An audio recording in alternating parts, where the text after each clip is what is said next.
Hi everybody. I thought I would make another video.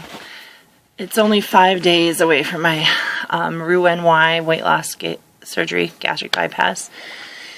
My first video, I was super quiet and I was trying not to talk very loud because I didn't want my kids coming in and going like, "Mom, what are you doing? Oh my God, you're making a video for YouTube." They already gave me enough crap when they saw me looking up how to make a successful YouTube channel or something like that. So anyway, every time I think about making a video, I'm always doing something else, not ready, and today I'm like, screw it. I gotta go to work tonight. I'm a night nurse. I've been in my pajamas all day. I'm laying back down to go back to sleep for work. I'm like, screw it. I'm just gonna make a video like this. Whatevs. I see people looking like all kinds of ratchet on the videos, so whatever.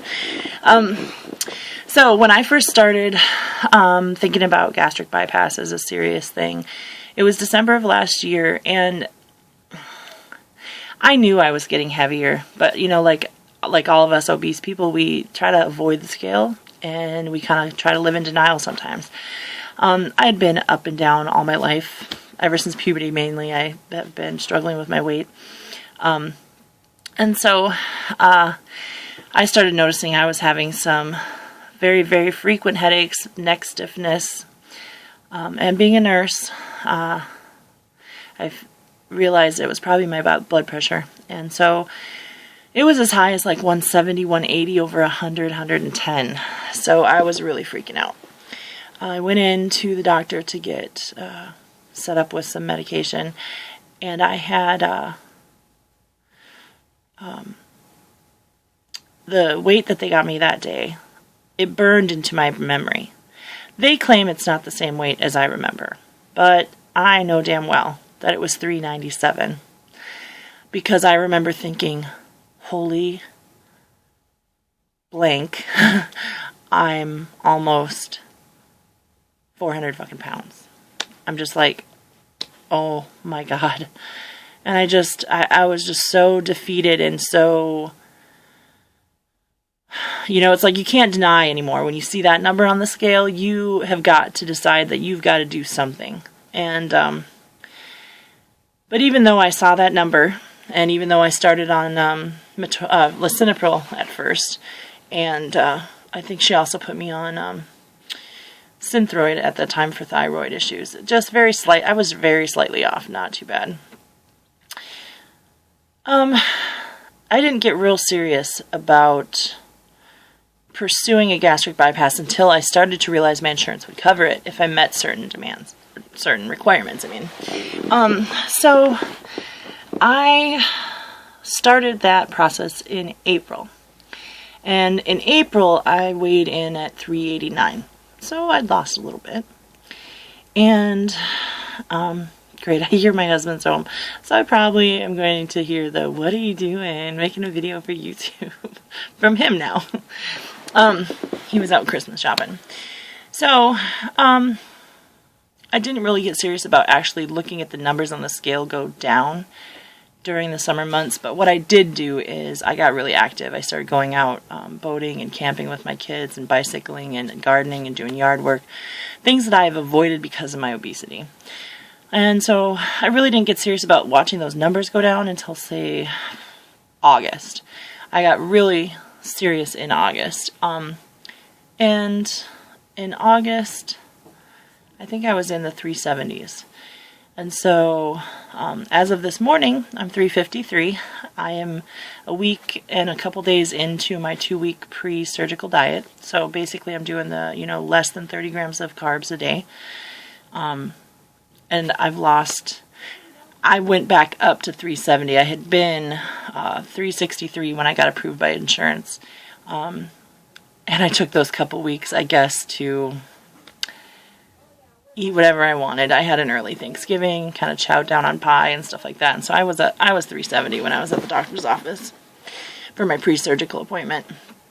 As of this morning, 353. So in the last week and a half, I've lost, 16 pounds. So that low carb diet's doing good. And what that also does in my mind is, it sometimes sows the seeds of doubt, because you're like, gosh, I'm doing pretty good losing this weight on the low carb thing. Do I really need to do this drastic measure? And so, I keep going back and forth with that. And I guess I keep telling myself, look, I've been over 300 pounds for like 13 years. I have gone from 280 to 389, 397 in the span of those years. And I've gone up and down countless times, like all of us have. Yo-yo, when I had both my kids, I have a 15 and a 17-year-old, I was around 225. I might have to pause this and explain that I want quiet time in the bedroom to make this. So, we'll see. Anyway, so I, what was I saying? Well, anyway, yo-yo dieting. I think to myself, well, I don't trust myself, honestly. I have done this enough. And without this tool, I don't think I will be as successful as this tool can help me accomplish being. And I do have seeds of doubt as far as complications. And I have a blood clotting disorder. And that blood clotting disorder scares me where surgery is concerned. I've had a couple minor surgeries. I had a hysterectomy, no problems. I had before the hysterectomy, to diagnose what was wrong with me, I had a DNC and a 3-punch biopsy of the uterus. And I didn't have any problems with that.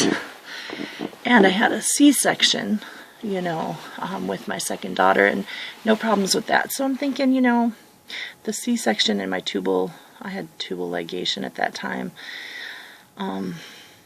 Those were successful, and I didn't have bleeding or clotting complications. So I keep telling myself, it'll be okay. But that's my biggest fear. And being a nurse, maybe I'm more fearful because I've heard stories, and most people have been supportive. There are, of course, other people who don't want me to do it, and they're scared for me, and I'm scared for myself. But my obesity is just as dangerous as this surgery is. I'm risking stroke and heart attack, and I'm not diabetic yet, thank God. But my dad's been a type 2 uncontrolled diabetic for years and years. And there's lots of heart history in my family, and cancer and everything, all kinds of issues that I just, I'm 38 years young, but I act like I'm 50, 60 some years old. My joints ache like hell. Getting up and down the stairs is ridiculous. Everything that I do, trying to clip my toenails, trying to paint my toenails, forget that. I hardly do that anymore. Shaving my legs, shaving anywhere. Just being, crossing my legs. I don't remember how many years it's been since I've physically crossed my legs. I can't even remember. Or even sitting cross-legged on the floor, or kneeling. I have excruciating pain kneeling. These are things I'm just, oh my God, it's going to be so awesome to do those things again. And I've really lost out on some of my time with my girls and things that I could be doing physically with them that they enjoy doing with my husband, and that I do sometimes with them, but I could do so much more, like biking and hiking and camping and canoe trips and all that other stuff. I'm pausing. Okay. So, I've tried to prepare for things I might need. I don't have them here to show you, but I'll tell you. I got a mug warmer, or I think people can also use them for a candle warmer, because I imagine it's going to take me a long time to eat my ounce or 2 ounces of food, and so that way I can have it on there and keep it warm. I bought these baby food 2-ounce little Tupperware containers that all sit in a tray. There's 8 of them, I think, or maybe even 12 or something like that. and they all fit in this tray locked together and then can be put into the freezer. And I figure I can make up purees and stuff and have those frozen and take them out. I'm going to try to do some of that on my next couple days off to get ready. I also I bought like these 2-ounce ramekins, those nice little white round dishes. I have a couple glass ramekins that are more like maybe a 3-ounce. I don't know how many ounces for sure are in there, but they're bigger than the 1.5, 2-ounce ones, 2-ounce ones. I also got some like baby food bowls, and I think they're about like this big. They're about that deep. They've got covers for them. I bought some of those really cool, colorful silicone baking cups because I figure some of the stuff I've seen on like bariatric foodie and things that are on my bariatric Pinterest list for foods, I could do in those baking cups. What else? Oh, I got those little baby spoons that change color when things are too hot and stuff like that. Just because everybody says, you know, having the baby spoons keeps you eating like a smaller amount. And so I got a set of 4 of those. Let's see what else. Oh, I got this really nice stainless steel 2-teaspoon scoop. And it's really cool. It's got a little handle on it. It fits perfectly like with your thumb on it. And I figure I'd seen somebody had something similar, like a coffee scoop or something. And it was exactly 2 tablespoons. And they also had these little baby spatulas. One's like almost like a tear shape, and it's green, and one's purple. And they're only like this long, really. And the end of them is only like that big. And the girl in the video, I'm sorry, I can't remember who it was, but she says she uses those with her little 2 tablespoon thing, and just eats right out of it with the spatulas. And that the spatula is really good for getting stuff out. And I'm like, that's really cool. So I found them on Amazon. So I got those too. I already have the new Ninja Mega Kitchen system or whatever. So I'll probably use they have the, it kind of looks like the NutriBullet really size. They have the 3 personal servings, the smoothie, like 20-ounce, 16-ounce things. I'll probably use that to do my purees and stuff.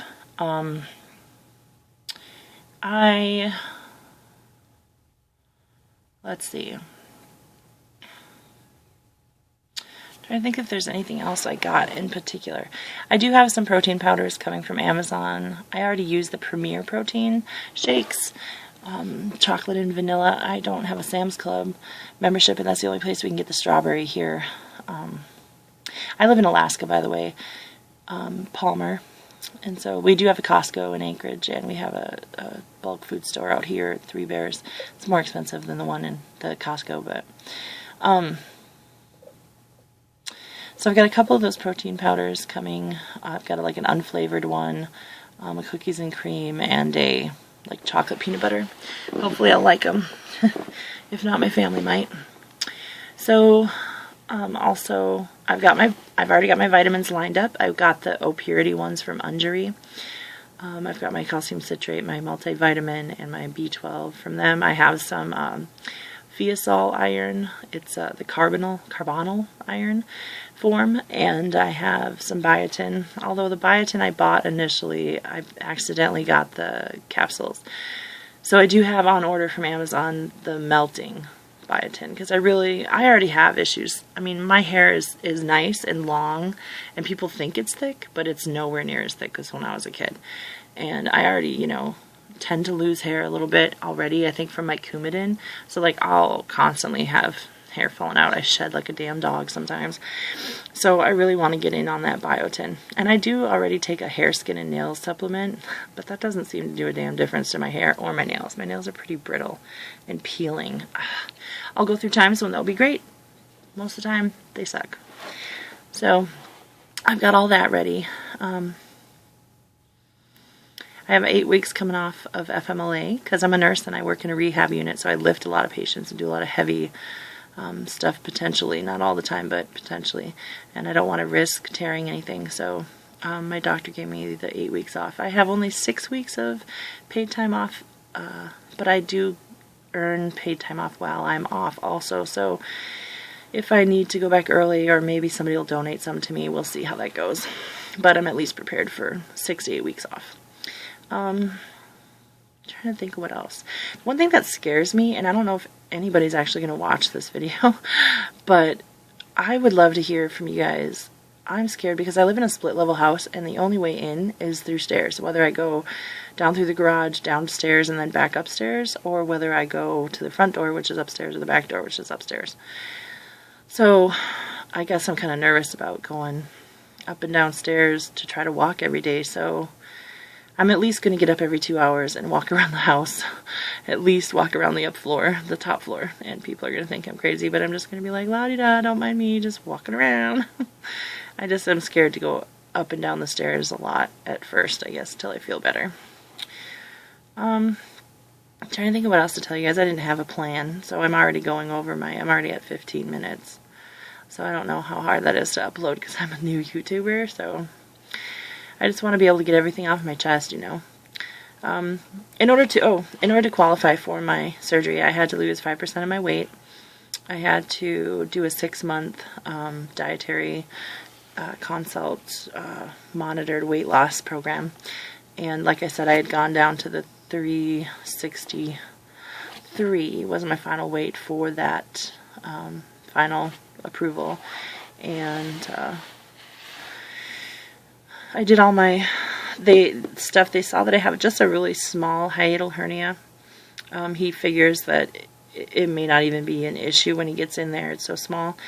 And then I have, they discovered that I had a fatty liver, and so they're going to possibly have to do a punch biopsy of the liver while they're in there to look at the extent of that fatty liver disease stuff. So the other thing, my gallbladder. I don't ever really feel like I suffer from any gallbladder issues, but they showed that I have stones within the gallbladder, but that I don't have any blockages. So he's just going to go ahead and take that out while he's in there. I'm like, and he asked me during my pre-surgical appointment whether I wanted to, maybe keep it. I'm like, from what I understand, things are worse for people with gallbladders after gastric bypass. So I'm like, just take it.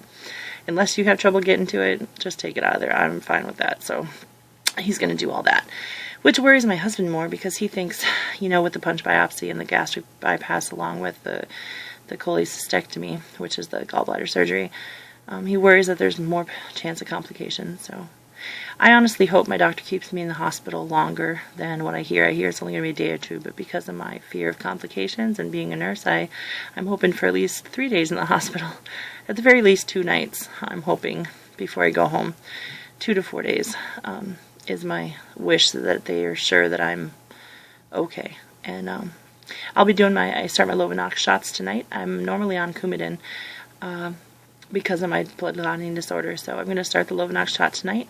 That's 5 days of Lovenox before my surgery.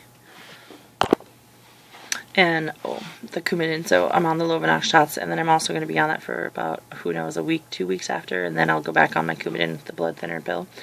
My metoprolol, which is what I've replaced my lisinopril with.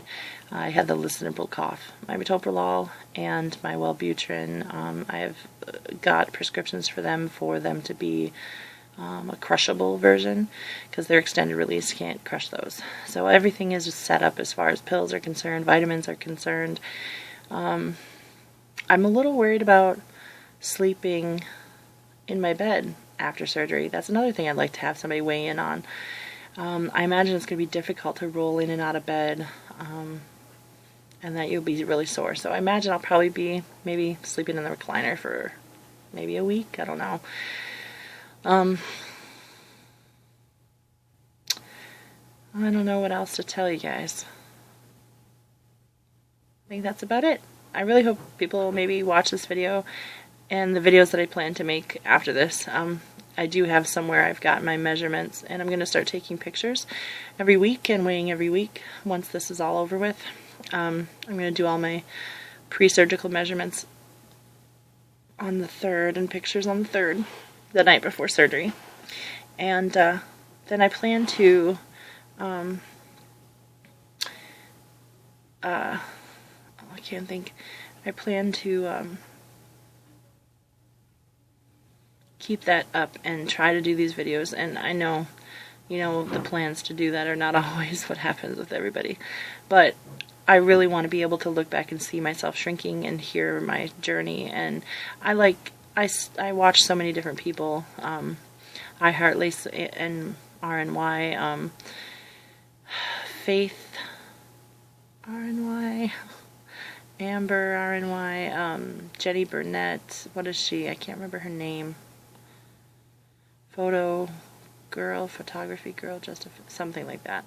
I watch a lot of these people and follow some of them, and I watch as many videos as I can, and they've all given me something. And I've learned stuff, and I've been encouraged by them and been inspired by them, and I hope that, maybe I can do that for someone else too, and maybe I can get support and get ideas and get, be also support and stuff for other people and inspiration for other people. And so that's my goal. And thank you for watching, and please, by all means, subscribe. I promise my videos will probably be much more entertaining in the future, and I'd love to hear from you. Please keep it positive if you would, because otherwise you'd be deleted. And I'd love to see your videos if you're making them. And I hope to have a safe journey and have a successful surgery and minimal complications. And I can't wait for the summer, because the Alaskan summers are what we live for. And I can't wait to get out there and be so active and just really enjoy all the state has to offer me. Alright, thanks.